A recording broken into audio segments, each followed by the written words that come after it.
Hey everyone in YouTube land, my name is Trini and I am the Batquad. Why the Batquad, you ask? Well, I'm a huge Batman fan. Look behind me. I mean, check it out. That's just a little bit of the stuff that I have. And I'm also, unfortunately, a quadriplegic. About 3 years ago, I got hurt, and here I am. So, Batman, quadriplegic, Batquad. I think you get the picture. So why am I doing this channel? Well, honestly, I have about 500 or so DVD movies that I haven't even looked at in 15, 20 years. It's been a long time. Most of those movies come from, I don't know, the 80s and 90s, early to mid 2000s. And honestly, since I moved, I haven't seen them since. They're just sitting there collecting dust. And I thought it would be fun to, I don't know, revisit these movies, give a quick review, let you know how I felt about them then, I'll let you know how I feel about them now, with these old, fresh eyes. So, keeping with the quad theme, I'm going to review movies four at a time, and I'm going to give them a rating of 0 to 4 wheelchairs. I'll be doing these movies in alphabetical order, starting from A to Z. Okay, now remember, go easy on me. I'm not a professional reviewer. I've never taken movie classes or film school or nothing like that. I'm just a dude who loves movies. And I'm doing this channel for you, for me, for anyone who wants to watch. I don't know, but hopefully you'll be along for the journey. Anyway, with that being said, I'm going to start with Season A. All right, so here we go with Season A, Part 1. And the first movie we're going to be talking about is The Abyss. A civilian oil rig crew is recruited to conduct a search and rescue effort when a nuclear submarine mysteriously sinks.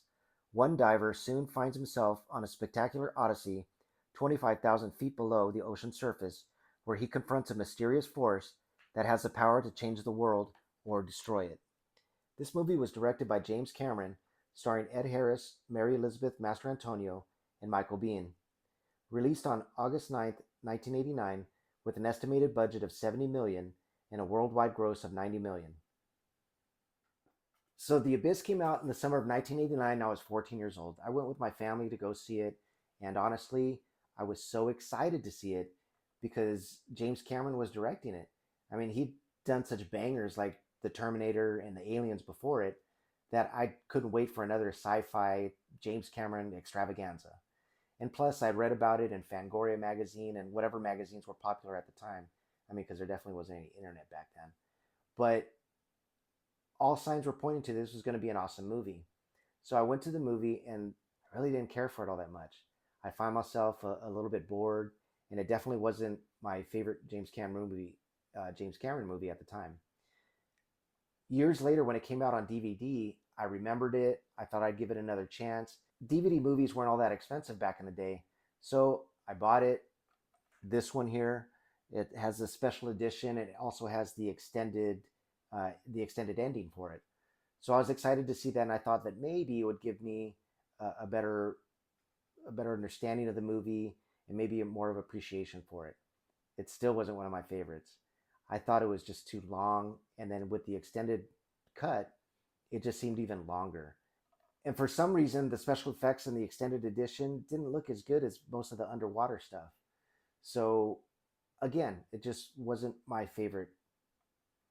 Time of recording, The Abyss was recently released again in 2024 on 4K, along with some of other James Cameron's big hits like Aliens and True Lies. Now, most YouTubers were saying that The Abyss looked the best as far as the 4K restoration. I did buy True Lies, I did buy Aliens. I have my opinions about the 4K, but unfortunately, I won't be buying The Abyss. So, after this latest review that I did of the movie, honestly, I still don't like the movie all that much. I mean, it's okay. I really wouldn't recommend it to anyone. If people ask my opinion of it, I just think it's too long. I think that it could have gone further in the science fiction aspect of the movie. I do understand how groundbreaking it was with the water snake scene, which actually led to the special effects for Terminator 2. But other than that, it's not that memorable for me.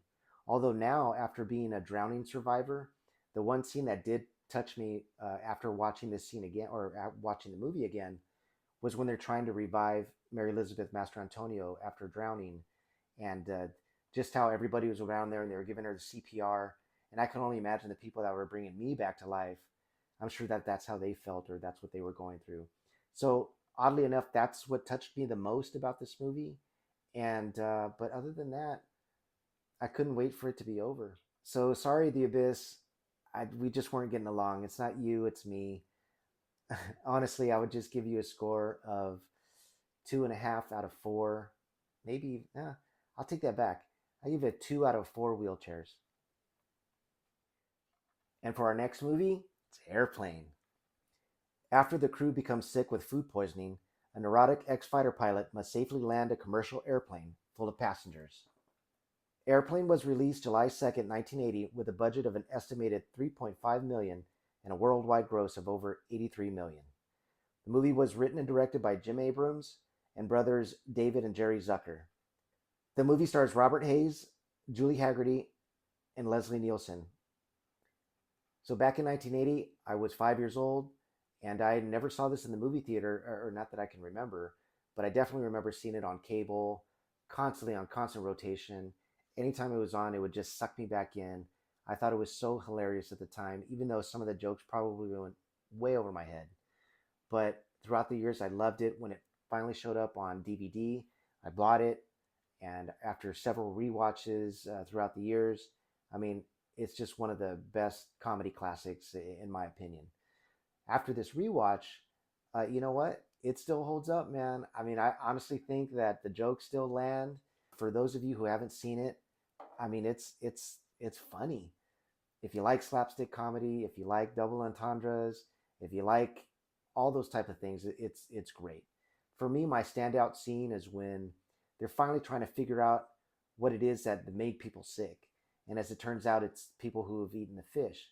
Well, as the doctor and the stewardess are sitting behind the pilot, they're discussing what the symptoms are, and as they're discussing it, and the pilot's just sitting there, and he looks over and he sees the empty bone of fish, and then all of a sudden he starts getting the symptoms. So, for example, they said, "Oh, he starts to get spasms," and then immediately he starts to get spasms.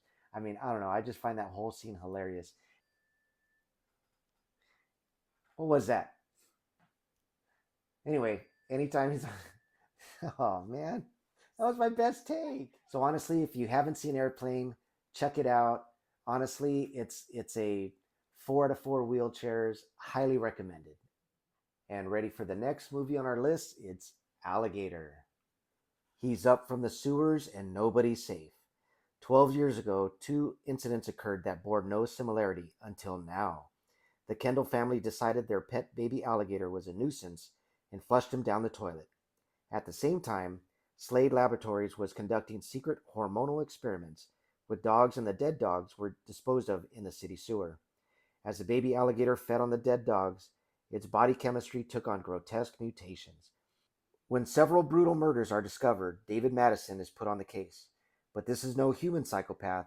It is a ravaging, animal turned monster bent on destroying everything in its wake. Alligator was released November 14th, 1980, with an estimated budget of 1.5 million and an estimated box office of 6.5 million. This movie was directed by Louis Teague and stars Robert Forster and Robin Riker as our two leads. So Alligator came out in 1980, and I was again about 5 years old. I don't remember seeing it in the movie theater, but man, this was one of those that was playing on cable late night all the time, and I found myself sneaking myself to watch it. Anytime it came on, man, I was just transfixed on the whole movie. I just thought that the whole idea of a large alligator running around eating people was just frightening to me. This was also considered one of the Jaws ripoffs. As you can see, I'm wearing my Jaws T-shirt, and a little secret: Jaws is actually my favorite movie of all time. So naturally, I enjoyed Alligator. So for me, one of the standout scenes of this movie is there's a children's birthday party, or some sort of kids party going on, and it's late at night, and three of the kids go out onto the diving board, and they're dressed up like pirates. And they're like, "Hey, walk the plank." The one kid gets to the end of the diving board, and he peeks under his blindfold, and he looks down, and he sees the alligator that's in there, and it's got its mouth open. It's like rah, and the kids are like, walk the plank," and he's screaming, "No, no, no!" And they push him in, and it totally eats him. The kids go freaking out. And there's blood everywhere. I mean, it's one of my favorite scenes of the movie. I mean, here I am about, I don't know, 6 or 7 watching this. And you better believe I was afraid to go into pools for a while there.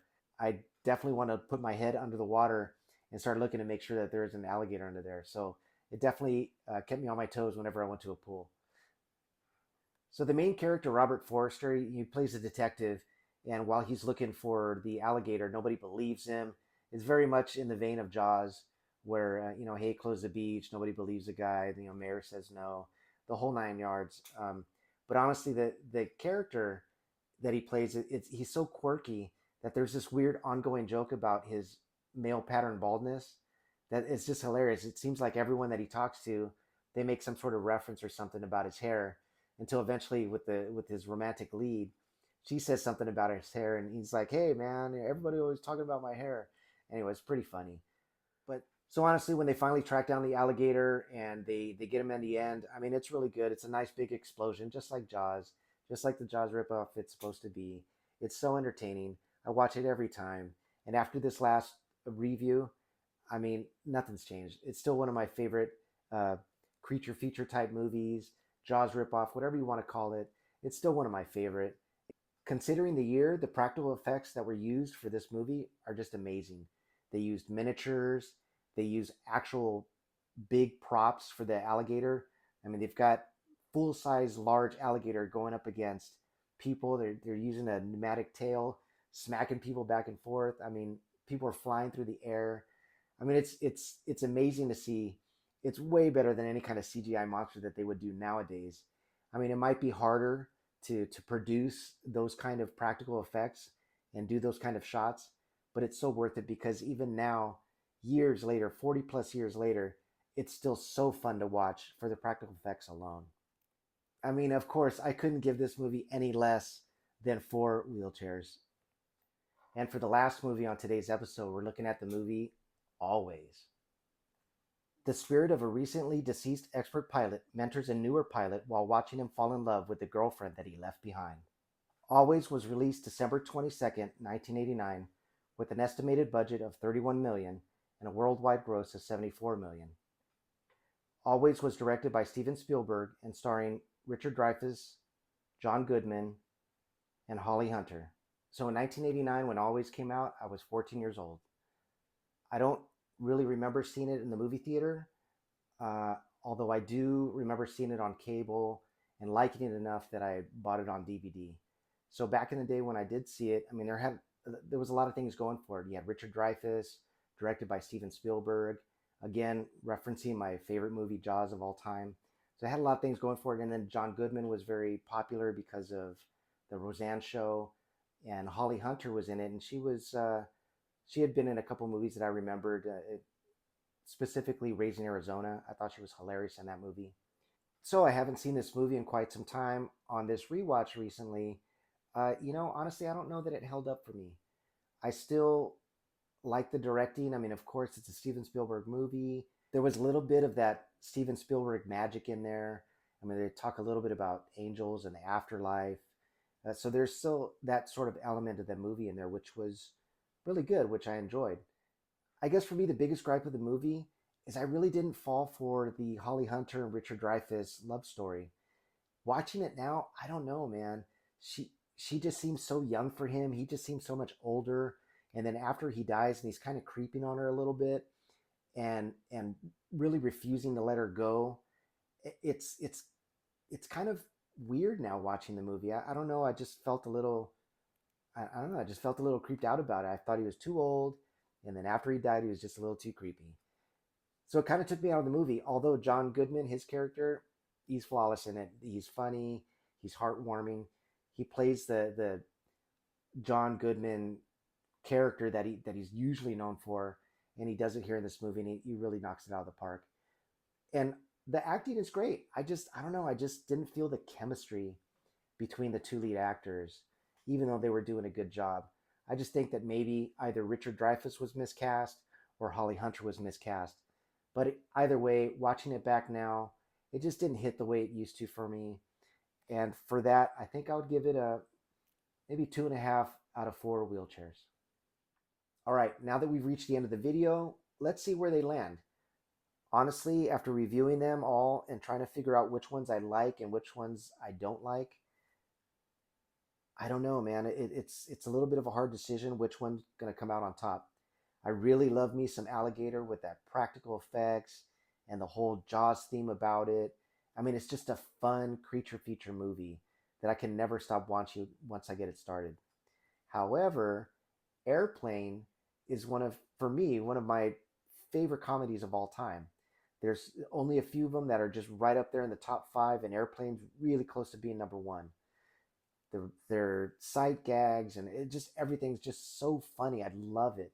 But if I had to pick between the two, which one would be number one out of this group of guys here?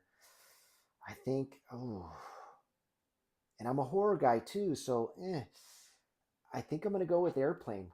Airplane for me is just it's so rewatchable. It's so funny, even though most of the times when you see a comedy, you get used to the comedy after a while. But this one, man, it just hits for me every time. So if this is number one, then we're gonna have to go with Alligator as number two.